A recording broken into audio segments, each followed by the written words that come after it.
5. भाकरी मागितली दगड दिला. नाशिकला रामनवमीच्या दिवशी घडलेल्या प्रकाराची बातमी मला येथे लागलीच तारेने समजली. स्थानिक सरकारी अधिकाऱ्यांच्या हातून घडलेल्या अन्यायी व पक्षपातीपणाच्या वर्तनाबद्दलची ही सविस्तर माहिती मागाहून वाचण्यात आली. अस्पृश्य प्रजेच्या दृष्टीने विचार करता इंग्रज सरकारचे स्वामित्व हे मळमळीत सौभाग्याप्रमाणे आहे. ज्याचा अस्पृश्य जनतेशी संबंध येतो ते सारे सरकारी अधिकारी स्पृश्य वर्गापैकीच असतात. आणि मराठेशाही अगर पेशवाई जाऊन अंगलाई आल्यामुळे जरी या लोकांचे पोशाख बदललेले दिसले तरी यांचे अंतःकरण काही बदलले नाही. जिल्ह्याचा मुख्य अधिकारी जरी युरोपियन अगर इंग्रज असला तरी तो बहुधा या बाबतीत अजाण, तटस्थ व बेदरद असतो.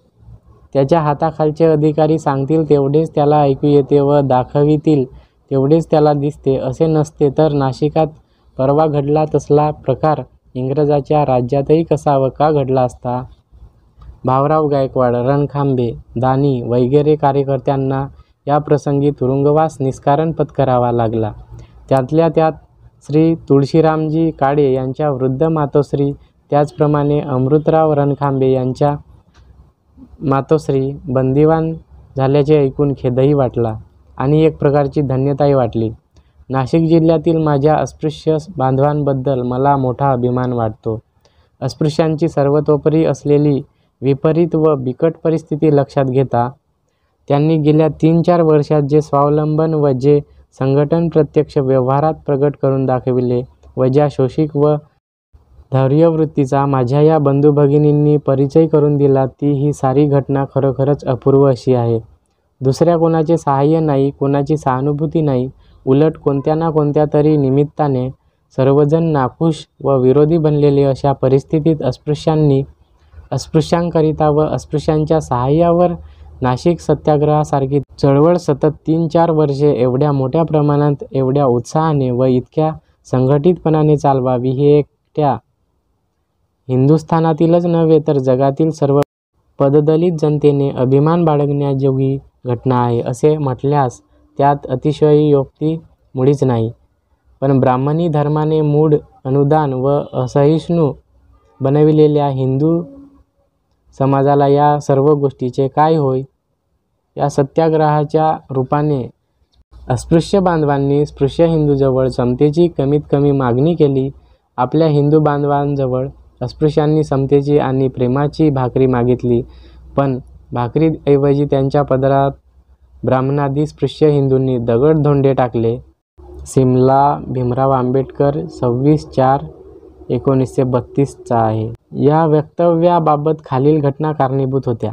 1932च्या रामनवमीला काळाराम मंदिर, रामकुंड व सीताकुंड यांच्या क्षेत्रासभोवती पुन्हा सत्याग्रह करण्याचे जाहीर केल्यानंतर 15 एप्रिल या दिवशी सत्याग्रह झाला. सत्याग्रहाच्या वेळी 19 स्त्रिया, 13 पुरुष सत्याग्रही आणि सत्याग्रहीचे पुढारी सर्व श्री भा. कृ. गायकवाड, सावळाराम दानी, अमृतराव रणखांबे यांना अटक करण्यात आली. स्पृश्य अस्पृश्य यांच्यात सत्याग्रहासंबंधी तडजोड व्हावी याबद्दल काही सवर्ण पुढाऱ्यांनी प्रयत्न केले, पण त्यांना जीर्णमताभिमानी सनातन्यांच्या दुराग्रहापुढे नांगी टाकावी लागली. अस्पृश्यांनी मात्र सनातनी व सुधारक हिंदूंच्या पुढे माना तुकविल्या नाहीत. त्यांनी आपली सत्याग्रही चळवळ चालू ठेवली. ही चळवळ आपल्या माणुसकीच्या हक्कासाठी आहे. तीत भक्तिभावना व आध्यात्मिक प्रगती वगैरे कल्पना यांना थारा नव्हता. या भावनांपासून अस्पृश्यांना मुक्त करावे, कारण या भावनाच अस्पृश्यांच्या मानसिक गुलामगिरीच्या शृंखलेतील दुवे होऊन गेली हजारो वर्षे बसलेल्या आहेत. त्या भावना नष्ट करणे हेच ध्येय बाबासाहेबांनी अस्पृश्यांच्या पुढे ठेवले होते आणि या ध्येयाने प्रेरित होऊनच अस्पृश्य सत्याग्रही नाशिकात लढा लढत होते. सवर्ण हिंदू व अस्पृश्य सत्याग्रही यांच्यात समेट होत नाही हे पाहून कलेक्टरला शांतिरक्षणाची चिंता लागली. त्याने विचार करून दोन्ही पक्षांना कळविले की रामकुंडाच्या बाबतीत आपापसात काही तडजोड झाली नाही तर दोन्ही पक्षांनी आपली बाजू सरकारपुढे मांडण्याचा मी हुकूम काढील. घटनाक्रम खालीलप्रमाणे. रणखांबे गायकवाड दानी यांना अटक. सत्याग्रह संग्रामाला तोंड लागले. तारीख 12/4/1932.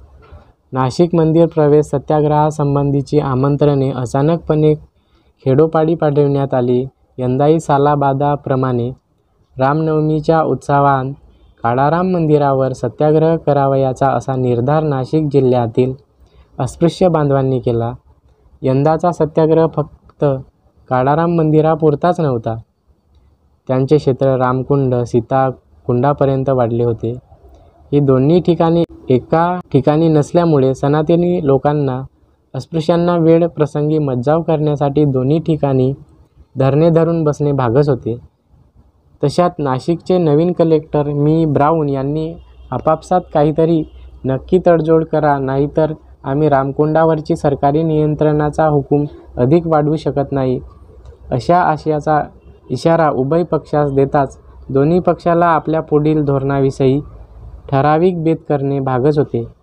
सरकारी नियंत्रण काढून घेतल्यास उभयता पक्षांत सत्याग्रहाच्या वेळी काय होईल, उभय पक्षाचा लढा कोणत्या थराला जाऊन कोणत्या विकोपास जाऊन पोहोचेल याचा नक्की ठोकताळा कोणालाच करता येत नव्हता. नाशिकचे वातावरण मात्र गंभीर स्वरूपाचे भासू लागले. 1-2 दिवसात नाशिकमध्ये काय होणार असा प्रश्न सर्वांच्या दृष्टीसमोर उभा असताच मी. ब्राऊन कलेक्टर साहेब यांनी रामकुंडाची मुदत आणखी 1 महिनाभर वाढवून सरकारी नियंत्रणाचे सत्र ठेविले. सनातन्यांच्या जीवाला तरी पण रामनवमीला काळाराम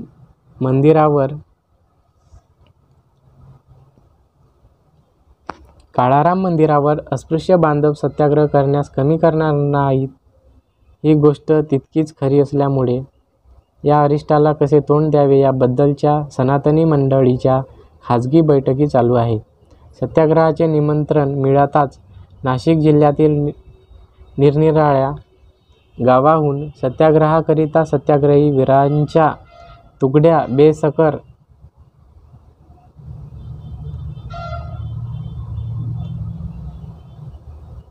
बेसकर वाड्यात जमू लागल्या आहेत. सत्याग्रह कमिटी आपल्या स्वाभिमानाच्या लढ्यांविषयी कोणते धोरण ठेवावे याचा विचार-विनिमय करीत आहे. तारीख 13/4/1932. मंदिर प्रवेश सत्याग्रहाचा लढा कशा रीतीने मिटवावा अशाबाबत सनातनी व अस्पृश्य लोक विचार-विनिमय करीत असतानाच डिस्ट्रिक्ट मॅजिस्ट्रेटने पुढील आशयाचा व सरकारीरित्या हुकूम काढल्याचा कळते. एकंदर परिस्थिती बिकट व भयानक अशी वाटल्यावरून सरकारी हुकुमान्वये सर्व लोकांस कळविण्यात येते की काळाराम मंदिराच्या आसपास 100 यार्डांच्या अंतराच्या आत कोणीही इस्माने निरर्थक फिरावयाचे नाही किंवा बसावयाचे नाही. तीहीपेक्षा जास्त जमावाने कुणीही मंदिरापाशी जावयाचे नाही. हा हुकूम 144 क्री. पी.सी. च्या कायद्यानुसार जाहीर केला आहे. ह्या हुकुमाची मुदत 1 महिन्यापर्यंत आहे. अस्पृश्यांना मज्जाव करण्याकरिता सनातनी मंडळींनी बाहेर गावाहून विशेषतः मुंबईकडून स्वयंसेवक मिळविण्याचे प्रयत्न जारीने सुरू चालविले आहेत. या लढ्याचा समाधानकारक निकाल लागण्याकरिता व एखादा तडजोडीचा मार्ग शोधून काढण्याकरिता नाशिक म्युनिसिपालिटीचे अध्यक्ष रा. ब. प्रधान हे सनातनी मंडळींचे सभा भरवून प्रयत्न करीत असल्याचे कळते. मंदिर प्रवेश सत्याग्रह कशा रीतीने यशस्वी करता येईल या बाबतीसंबंधी अस्पृश्य पुढारी मार्ग शोधून काढण्याच्या विचारांत आहे. मुंबईहून बरेचसे स्वयंसेवक सत्याग्रहाचा लढा लढविण्यासाठी अगोदरच सत्याग्रह छावणीत येऊन राहिले आहेत. रामनवमीच्या दिवशी बहुतेक ठिकाणाहून स्वयंसेवक लोक नाशकात येतील. सत्याग्रह संग्रामाची वादळी हवा नाशिककरांना बैचेन करीत आहे असे एकंदर परिस्थितीवरून अजमावयास काहीच हरकत नाही. नाशिक मार्गावर डॉ. बाबासाहेब आंबेडकर की जय चा ध्वनी दुमदुमू लागला आहे. तारीख 14/4/1932. आज सत्याग्रह छावणीत सत्याग्रहवीरांच्या तुकड्या जमू लागल्या. सालाबादाप्रमाणे यंदाही महारवाड्यातून पंचवटीपर्यंत मिरवणूक काढण्याचे ठरवले होते व त्याप्रमाणे मिरवणुकीला लोक जमाव हजारांनी जमू लागला होता. नाशिक शहराकडे वळणाऱ्या प्रत्येक रस्त्यांतून डॉक्टर आंबेडकर की जयचा जयजयकार ऐकू येत होता. आज अस्पृश्य आपले धोरण कशा रीतीने आखणार याची कल्पना सनातन मंडळींना होत नव्हती. ते आपल्या संघटनेच्या अभावी बेचैनी स्थितीत असलेले दिसत होते. अस्पृश्य मंडळीचा उत्साह दांडगा दिसत होता. वाटेल त्या बिकट परिस्थितीला धैर्याने व शिस्तीने तोंड देण्याचे त्यांनी ठरविले होते. माणुसकीच्या व स्वाभिमानाच्या लढ्यात मृत्यूशी पर्वा करणे हे केवळ नामर्दपणाचे लक्षण त्यांना वाटत होते. भीतीचे असे काढलेले उद्गार त्यांना बिलकुल पसंत पडले नव्हते. मिरवणुकीची तयारी करण्यात सर्वजण गुंतले असताना एक अवचित आणि अनिष्ट बातमी सत्याग्रह कॅम्पात कळली गेली. सत्याग्रह चळवळीचे एक कार्यकर्ते आणि नाशिकचे सन्माननीय पुढारी श्री सावळाराम दानी यांची आई मृत्युमुखी पडली. त्यांच्या शोचनीय मृत्यूची बातमी सत्याग्रह कॅम्पात कळताच प्रत्येकांना दुःख झाले. सत्याग्रह कमिटीची तातडीची सभा भरवून या दुःखप्रद प्रसंगानिमित्त आज रोजी निघणारी अस्पृश्यांची प्रचंड मिरवणूक रद्द करण्यात आली. सायंकाळी सत्याग्रह कमिटीची दुसरी एक सभा भरवण्यात आली. या सभेत रामनवमीच्या दिवसापासून सुरू होणाऱ्या सत्याग्रहासाठी काळाराम मंदिराजवळ पंचवटी मुक्कामी एक सत्याग्रह छावणी उभारण्याचे ठरले आणि 3-3 इसमांच्या तुकडीने काळाराम मंदिरात देवदर्शनासाठी जाण्यासाठी सत्याग्रह करण्याचे ठरले. अस्पृश्य लोकांचे हे ठरलेले धोरण पाहून सनातनी आपल्या परीने सत्याग्रही मंडळींना प्रतिकार करण्याच्या तयारीत गुंतले आहेत. मंदिराच्या 4 दरवाजांपैकी फक्त 2च दरवाजे उघडे ठेवण्यात आले आहेत. दर्शनास येणाऱ्या प्रत्येक इसमास त्यांची प्रथम जात विचारण्यात येते. रात्री अस्पृश्यांच्या जाहीर सभेत जनता पत्राचे संपादक श्री देवराम नाईक यांचे सत्याग्रहाच्या लढ्यासंबंधी विस्तारपूर्वक असे भाषण झाले. त्यांनी सर्वांना शिस्तीने व शांततेने वागण्याची विनंती करून हा सत्याग्रह संग्रामाचा लढा नेटाने आणि संघटनेच्या बळकटीने लढविण्याविषयी विनंती केली. काळाराम मंदिराच्या आसपासचे एकंदर वातावरण केव्हा व कसे विकोपास जाईल याचा काहीच नेम नसल्यामुळे पोलिसांचा कडेकोट बंदोबस्त ठेविला गेला आहे.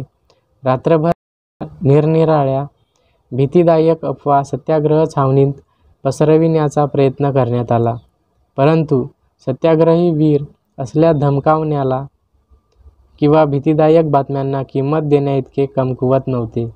त्यांचा संकल्प कायम असून ते आपल्या आखलेल्या कार्यक्रम शिस्तीने व धैर्याने पार पाडण्याच्या तयारीत आहेत. सत्याग्रह संग्रामची मोहीम तारीख 15/4/1932. काल रात्री सत्याग्रह कॅम्पमध्ये असंख्य लोकसमुदाय जमला होता. सत्याग्रह यशस्वी करण्याकरिता मे. भाऊराव गायकवाड, दानी रणखांबे व पतितपावन दास यांची स्फूर्तिदायक भाषणे झाली. आज सकाळी मंदिर प्रवेश सत्याग्रहाबाबत सारखी चुरस लागून गेली होती. पहिल्या तुकडीमध्ये जाण्याची स्त्री व पुरुष सैनिकांची चुरस विशेष कौतुकास्पद होती. सकाळी मंदिरासभोवतालचे वातावरण बरेच क्षुब्ध व गंभीर असे भासत होते. शांतता राखण्यासाठी बंदोबस्त कडक रीतीने ठेवण्यात आला होता. मंदिर प्रवेशासाठी जेव्हा लोक आत जाऊ लागले तेव्हा आगाऊ ठरल्याप्रमाणे सत्याग्रही वीरांनी मंदिरात जाण्याचा प्रयत्न करून सत्याग्रह करण्यास सुरुवात केली. एकामागून एक सत्याग्रही स्वयंसेवकांना अटक करण्यात आली. जवळजवळ 20 स्वयंसेवकांना अटक करताच लगेच सत्याग्रह संग्रामाचे पुढारी मी. गायकवाड, दानी व रणखांबे यांना अटक करण्यात आली. यावेळी अस्पृश्य जनसमुदायात बरीच खळबळ उडाली. मंदिरात अस्पृश्य पुरुषांना पोलिसांनी मज्जाव केला व फक्त स्त्रियांना आत सोडण्यास सुरुवात होताच अस्पृश्य स्त्रियाही त्यांच्याबरोबर मंदिर प्रवेश करीत असता त्यांना अटक करण्यात आली. 12 स्त्रियांना अटक. आमच्याकडे बातमी येऊन पोहोचेपर्यंत एकंदर 12 स्त्रियांना अटक करण्यात आली व मंदिराचे दरवाजे सर्वांनाच बंद केले. पोलीस शिपायाची साखळी करून लोकांना मंदिराच्या दरवाजापर्यंतच येण्याचा मज्जाव करण्यात आला. एकंदर परिस्थिती चिंताजनक असून अस्पृश्य पुढाऱ्यांना पकडल्याची बातमी खेडोपाडी कळताच अस्पृश्य लोक सत्याग्रह संग्रामासाठी तातडीने नाशिकला निघाल्याचे कळते. नाशकांत पेशवाईची चुणूक. रामनवमीच्या दिवशी पुढाऱ्यांना व इतर स्त्री पुरुष सत्याग्रहींना पकडल्यावर त्या दिवशी एकंदर जो प्रकार घडला तो उद्वेगजनक असल्यामुळे व अस्पृश्यांच्या छावणीतील सर्व लोक त्यामुळे अत्यंत हवालदिल झाल्यामुळे खरा प्रकार सर्वांस समजावा म्हणून मंदिर प्रवेश सत्याग्रह मंडळाचे अध्यक्ष श्री पतित पावनदास यांनी खालील जाहीर पत्रक लागलीच त्या दिवशी वर्तमानपत्राकडे प्रसिद्धीकरता पाठविले आहे. क्रमश statement. A statement. As already announced, the untouchable Satyagrahis went to the Kalaram temple at a.m. today to offer Satyagraha at the doors of the same which were open by the orders issued under 144 CRI PC. Not more than 3 persons were to go there in a batch, but when the untouchable Satyagrahis went there, they found that the touchables were entering the temple in large crowds, and the police were complacently observing this piece of government orders under their very nose. The untouchable Satyagrahis, however, began to try to enter in batches of 3, but the police singled them out and prevented them from approaching even the doors, while the touchables were freely allowed to go in large numbers as before. The police even handles the Satyagrahis very roughly, and some were kicked and harassed in various ways to produce terrifying effect. Seeing this unexpected and unwarranted turn in the hitherto neutral policy of the government, the untouchable leaders, Messrs. Gaikwad, Rankhambhe and Dani, offered Satyagraha and got themselves arrested. The district magistrate, Mr. Brown, appeared on the scene at this stage. It was then observed that the police began to prevent even touchable males from entering the temple, allowing only the touchable females to go. Seeing this change in the police tactics, the untouchables brought their lady volunteer on the scene to offer Satyagraha. They also meet with the same fate. The police did not scruple at all in treating the untouchable woman with scanty courtesy. 12 noon, when the pujaris closed the doors of the temple, as the Rama Janma ceremony was over, 14 females and 20 males of untouchables were arrested. The untouchables were never flattered themselves with the hope of getting any active assistance from the government in the course of their fight for their human rights, but hitherto they were thankful to the government for maintaining the balances even. They were rather disagreeably surprised today to see this change in the government policy. It is no wonder if they felt today that the British government was suspended for the time being, and that the rule of the caste Hindus prevailed. In trying to account for this change, one may venture a guess of the possibility of Mr. Brown, the district mag, being led astray by his subordinates having a definite satanic turn of mind. It may noted here that Mr. Brown, who has taken charge of his office only recently, President Temple Entry Satyagraha committee Nashik. पूर्वी ठरल्याप्रमाणे अस्पृश्य सत्याग्रही 15/4/1932 रोजी सकाळी 8 वाजता काळाराम मंदिरामध्ये प्रवेश मिळवण्याकरता गेले होते. मंदिराचे दरवाजे उघडे होते की कोडच्या 144 कलमाचा हुकूम सरकारने जाहीर केला असूनही स्पृश्य लोक प्रचंड जमावाने मंदिराकडे चालत होते. मंदिरासमोरील गर्दी पाहून सरकारी 144 कलमाचा उपयोग कोणासाठी करण्यात आला आहे हे काहीच कळेना. ब्रिटिश सरकारचे हुकूम धाब्यावर बसवून सनातनी सरकारचे राज्य चाललेले दृष्टोपतीस येत होते. हुकुमाच्या भाषेनुसार अस्पृश्य सत्याग्रही अगदी 3-3च्या तुकडीने मंदिर प्रवेशासाठी जात असतानाच त्यांना अडवून त्यांची फळी फोडून सरकारी शिपाई व सनातनी मंडळी त्यांना मारहाण करीत होती व पकडून नेत होती. हा अत्याचार असह्य झाल्यामुळे अस्पृश्यांचे पुढारी श्री भाऊराव गायकवाड, रणखांबे व दानी स्वतः सत्याग्रह करण्यास पुढे गेले. त्यावेळी सरकारी अंमलदारांचे डोळे एकदम उघडले.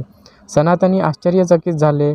मिस्टर ब्राऊन कलेक्टर साहेब इतक्यांतच तेथे आल्यामुळे मंदिराचे दरवाजे एकदम बंद करून प्रत्यक्ष पेशवाईच्या राज्यकारभाराचा लोप करण्यात आला. मी ब्राऊन हे नाशिकला नवीनच आल्यामुळे खऱ्या परिस्थितीची त्यांना तरी कोण जाणीव करून देणार.